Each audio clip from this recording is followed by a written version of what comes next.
Police में हैं, उसमें बहुत सारे लोग इनसे ऑब्लाइज्ड हैं, क्योंकि बहुत लंबे समय तक सत्ता रही है ना। ये गुंडागर्दी कर आज से थोड़ी कर रहे हैं ये, वर्षों से ये गुंडागर्दी कर रहे हैं इनकी पार्टी। शिवसेना का मतलब ही था कि शिव के नाम पर, शिव के नाम पर, धर्म के नाम पर ये गुंडागर्दी का लाइसेंस ले रहे थे। ये है शिवसेना। शिव की अवहेलना करना, महादेव की अवहेलना करना, महादेव के विचारों को न मानना, यही इस पार्टी का काम है।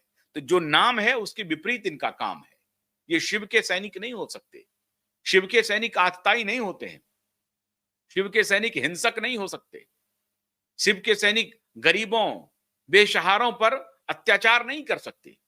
तो ये अपनी पार्टी का नाम शिवसेना कैसे रखा? पहले तो इसी मुद्दे पर इनके खिलाफ एक एफआईआर होना चाहिए कि भगवान भोले की ये अवहेलना कर रहे हैं, भगवान भोले की अवमानना कर रहे हैं, और हिंदू धर्म के सबसे बड़े आराध्य में से एक भगवान भोले, उनकी ये अवहेलना कर रहे हैं, उनके नाम पर ये गुंडागर्दी कर रहे हैं। पहले तो इनके खिलाफ ये मुकदमा होना चाहिए।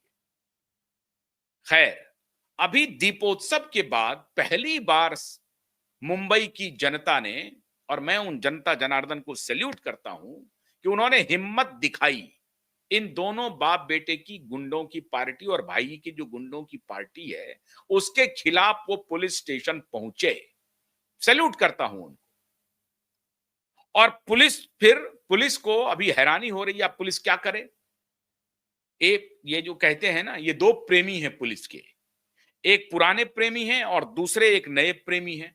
नया प्रेमी से डर लग रहा है, पुराने प्रेमी से प्यार छूट नहीं रहा है मुंबई पुलिस की, बेशर्म पुलिस जो है। तो बेशर्म पुलिस आनंद फानंद में कुछ उसको लेकर के, हाँ कि ठीक है आपका कंप्लेन आया है, हम इस पर कार्रवाई करने के लिए जा रहे हैं। भरोसा दिया कि हम कार्रवाई करने के लिए जा रहे हैं। अब क्या कार्रवाई की अब पता नहीं, लेकिन जनता बाहर आ गई। आप समझ लीजिए, ये दोनों भाइयों की अभी दुर्दशा जो मुंबई महानगर पालिका के चुनाव में होना है, म्युनिसिपैलिटी चुनाव में, ये पूरी दुनिया देखेगी। ये उसके पहले का ट्रेलर है। जनता के मन में इतना गुस्सा है इन दोनों भाइयों के प्रति, और खास तौर से इन दोनों बाप बेटा के प्रति, कि वो इंतजार नहीं करने लगे। वो चुप भी हो सकते थे, शांत भी बैठ सकते थे कि गुंडों से कौन लगे, लेकिन ऐसा नहीं हुआ। वो आ गए बाहर, पहुंच गए पुलिस स्टेशन और दर्ज करा दिया अपनी रिपोर्ट कि ये बाप बेटे की पार्टी शिवसेना उद्धव और ये जो राज ठाकरे है गुंडों की पार्टी मनसे पार्टी, ये हाई कोर्ट के आदेश की अवहेलना कर रहा है, आप इस पर कार्रवाई कीजिए। ये मामूली घटना नहीं है मित्रों, बिल्कुल मामूली घटना नहीं। उसमें कोई बीजेपी कांग्रेस के कार्यकर्ता नहीं गए हैं। सामान्य जन सड़क पर उतर करके घरों से बाहर निकले और इनके खिलाफ पुलिस में जाकर के कंप्लेन किया। इसका मतलब है कि मुंबई की जनता ने मन बना लिया है इन दोनों भाइयों को सबक सिखाने का। अब ये जो कृतित्व हुआ, जब इनके खिलाफ कंप्लेन फाइल करने की बात हो गई और लोग घर से निकल करके पुलिस स्टेशन पहुंच गए, तो ये दोनों भाई अभी विचलित हैं। तो ये जो छोटा भाई है, ऐसा लगता है कि छोटा राजन का शागिर्द है। ये जो छोटा भाई है राज ठाकरे, तो ये राज ठाकरे वैसा ही प्रतीत हो रहा है। तो ये राज ठाकरे ने अभी एक चुनौती दिया है। क्या चुनौती दी है? कि नरेंद्र मोदी को ये अपनी ताकत दिखाएगा। वाह, अभी तक नरेंद्र मोदी का दर्शन करने के लिए जो मारे मारे फिर रहा था, वो नरेंद्र मोदी को आंख दिखाने जा रहा है और ये कह रहा है कि हम नरेंद्र मोदी को अपनी ताकत दिखाएंगे, कांग्रेस को भी बुलाएंगे, एनसीपी को भी बुलाएंगे। अब मेरा भाई तो मेरे साथ है ही, सब मिलकर के नरेंद्र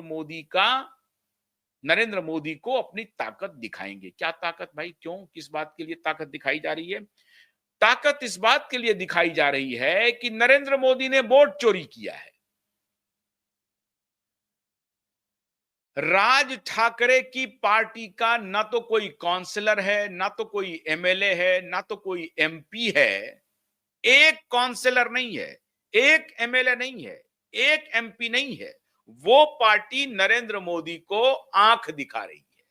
वो पार्टी नरेंद्र मोदी को मुंबई की सड़कों पर अपनी ताकत का इजहार करवाना चाहती है और बुला रही है अपने शागिर्दों को, उद्धव ठाकरे को, कांग्रेस पार्टी को, एनसीपी को अब ये क्यों कर रही है? ये पार्टी मन से ऐसा काम क्यों कर रही है? इसलिए कर रही है क्योंकि बुके जो लेना देना था वो काम नहीं हुआ, वो काम नहीं किया।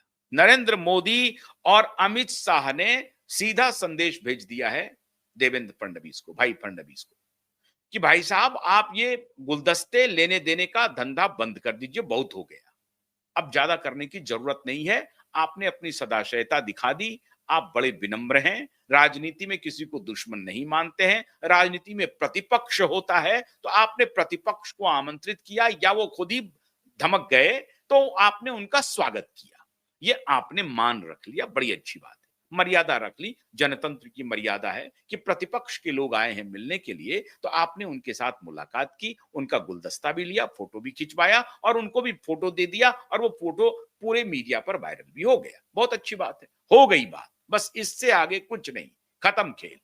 वो अगर कोई प्रपोजल लेकर के, कोई प्रस्ताव लेकर के आया है, उसके प्रस्ताव को कूड़ेदान में उठा के फेंक देना है।